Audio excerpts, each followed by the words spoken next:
Hello everyone, कैसे हैं आप सब। मैं कोमल और चलिए आज मैं बात करने जा रही हूँ एनालिसिस करने पे और जजमेंटल होने पर। दोनों का डिफरेंस कि जब हम जजमेंट में पढ़ते हैं और कई बार जजमेंटल हो जाते हैं, और एनालिस के ऊपर। एनालिस हम वहाँ करते हैं जहाँ वाकई में रियलिटी है, ट्रुथ है। हम उस इंसिडेंट को देखकर समझने की कोशिश करते हैं कि क्या हुआ, एक्चुअलिटी में क्या हुआ उस समय। एक कंप्लीट ट्रुथ को जानने की कोशिश करना, दैट इज कॉल्ड एनालिसिस। अब जजमेंट में आना मतलब क्या होता है कि यहाँ पूरा एजम्पशन चलता है पूरी कहानी, पूरी स्टोरीज चलती रहती है। हम रियलिटी को देखकर भी अनदेखा कर देते हैं। So that is called judgmental. अब इसको थोड़ा सा और डिटेल में समझाती हूँ। अगर हम कहें कि हमारा सबसे बड़ी रियलिटी की बात करने जा रही हूँ एक्सेप्टेंस के लिए, हमारे पास में कुछ भी हुआ, अच्छा या बुरा, वो हमारा खुद का मैनिफेस्टेशन था। ओके, ये है सबसे बड़ी रियलिटी, सबसे बड़ा ट्रुथ।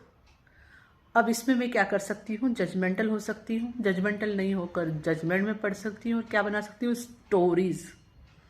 अभी क्या एजम्पशंस करूँगी, नहीं ये ट्रुथ नहीं है, इस पर्सन ने ऐसा किया था इसलिए मैंने ऐसा किया, उस पर्सन ने वैसा किया था इसलिए मैंने ऐसा किया, या फिर ये इसलिए ऐसा हुआ क्योंकि वहाँ पे कुछ वैसा था।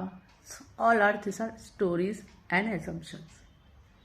अब ये कैसे, दैट इज़ अ फैक्ट कि आप सदियों से अपने अनकॉन्शियस माइंड में बहुत सारी मेमोरीज लेकर आए हो, बहुत सारे पैटर्न्स लेकर आए हो, जो आपके हर एक बॉडी पार्ट से भी दिखता है। ठीक है, अगर मुझे यहाँ पर पिंपल हुआ है तो ये भी मेरा खुद का मैनिफेस्टेशन है। ओके, तो हर एक चीज़ जो बॉडी पार्ट्स में आपके जुड़ी है या आपके लाइफ में जुड़ी है, वो आपके अनकॉन्शियस माइंड में कहीं स्टोर है, इसीलिए वो हो रही है। क्योंकि कई सारी चीज़ें मैंने नोटिस की कि हमें कॉन्शियसली पता नहीं होती है, हम अनकॉन्शियसली उसको मैनिफेस्ट करते रहते हैं। और जब हम अवेकनिंग कहते हैं ना, तो एक्चुअली अवेकनिंग का मतलब ही है कि अवेयरनेस आना, कि हम जब अवेयर होते हैं कि अच्छा मैं ये चीज़ बार बार सोचती रहती हूँ, इसलिए ये चीज़ मेरे सामने बार बार आती रहती है।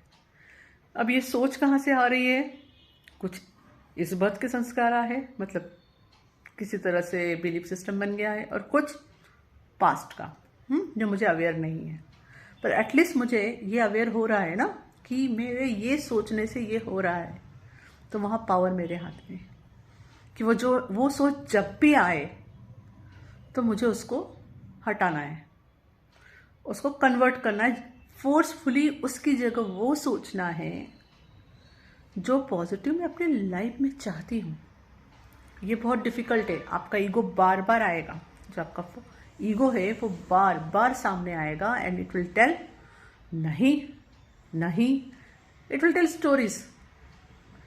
अरे तूने लास्ट टाइम ये कोशिश की थी, तू फेल हो गई थी, ये नहीं वर्क करेगा, ये ऐसा ही रहेगा, कुछ नहीं हो सकता है। वो ईगो है। ओके, उससे अवॉइड करना है। तो रियलिटी क्या है, सबसे बड़ी रियलिटी जिसको एक्सेप्टेंस की ज़रूरत है, वो है कि जो भी हमारे लाइफ में होता है वो हमारा खुद का मैनिफेस्टेशन है, पहली चीज़। ठीक है, अब दूसरी चीज़ क्या की जा सकती है, जब मेरा खुद का मैनिफेस्टेशन है तो मेरे पास ये पावर है कि मैं इसे चेंज कर सकूं। मतलब जो दूसरा झूठ हम लोग सब जो सोचते हैं कि हम पावरलेस है किसी मामले में, तो नो, वी हैव पावर। ठीक है, तो जब भी कोई नेगेटिव थॉट कुछ आ रहा है तो उस पर वर्कआउट करने की ज़रूरत होती है। ठीक है, जब आप उसको, इसी में हीलिंग करना कहते हैं। फिर इस केस में हम क्या करते हैं, उस डीप डाउन अंदर जाके उस कोर तक जाते हैं कि जहाँ से ये थॉट शुरू हो रहा है, और उस मेन रूट पे वार करके हीलिंग जिसी को कहा जाता है, कि वहाँ इस सच को बिठाना कि नहीं, ये जितने भी नेगेटिव है ये चीज़ें सब झूठ है और रियलिटी ये है। So this is a process.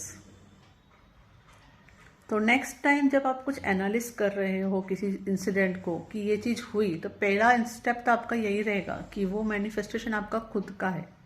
जब ये रिस्पॉन्सिबिलिटी लेकर आप उसको देखोगे ना, तो आपको पूरा सच नज़र आएगा कि ये चीज़ आखिर आपके लाइफ में आई कैसे। तो वहाँ पे आपके पास नई चॉइसेस बनाने के लिए पावर है कि नेक्स्ट टाइम आप क्या कर सकते हो जिससे कि ये सिचुएशन वापस रिपीट ना हो।